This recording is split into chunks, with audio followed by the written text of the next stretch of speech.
Hello दोस्तों, ये प्राचीन पत्रकारिता का उद्भव और विकास है। भारत में जो पत्रकारिता है पौराणिक युग में भी विद्यमान थी। प्राचीन धर्म ग्रंथों में नारद जी की जो भूमिका थी वो एक पत्रकार जैसी ही थी। प्राचीन युग में शिलालेखों, डुग्गी या डिंडोरा पीटकर भी हमें सभी प्रकार के समाचार जो है वितरित किए जाते थे। अनेक उदाहरणों से स्पष्ट हो जाता है कि भारत में पत्रकारिता की जो विधा है बहुत ही प्राचीन है, यानी अति प्राचीन, यानी बहुत पुरानी है।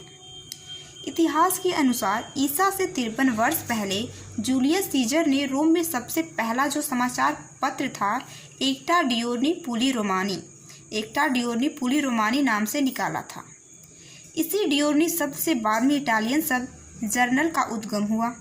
रोम का यह समाचार पत्र दैनिक था तथा इसमें मुख्य रूप से शासकीय घोषणाएं होती थी। समाचार पत्र के लिए दो बातें जरूरी थी, पहला समाचार, दूसरा कागज। कागज की जगह तब पत्रों का भी उपयोग कई देशों ने किया था। भारत में पत्रकारिता की शुरुआत यूरोप से हुई। सन 1757 में प्लासी के युद्ध के तुरंत बाद जब बंगाल में ईस्ट इंडिया कंपनी की शासन सत्ता स्थापित हो चुकी थी, उसके 2 दशक बाद ही सन 1780 में कलकत्ता में पहला समाचार पत्र प्रकाशित हुआ। उस समय उक्त पत्र का जो प्रकाशक, प्रवर्तक और संपादक एक अंग्रेजी था। अतः भारतीय पत्रकारिता का जनक तथा आदि पुरुष एक अंग्रेज था। ईस्ट इंडिया कंपनी के लोगों में इसी लूट खरोट के कारण आपस में मतभेद भी उभरे और कुछ लोगों के व्यवहारों से उन्हीं अंग्रेज कर्मचारियों में घुटन का माहौल भी बना। घुटन से त्रस्त होकर विलियम बोल्ट्स ने 1776 में एक बुलेटिन निकालकर समाचार पत्र की शुरुआत की।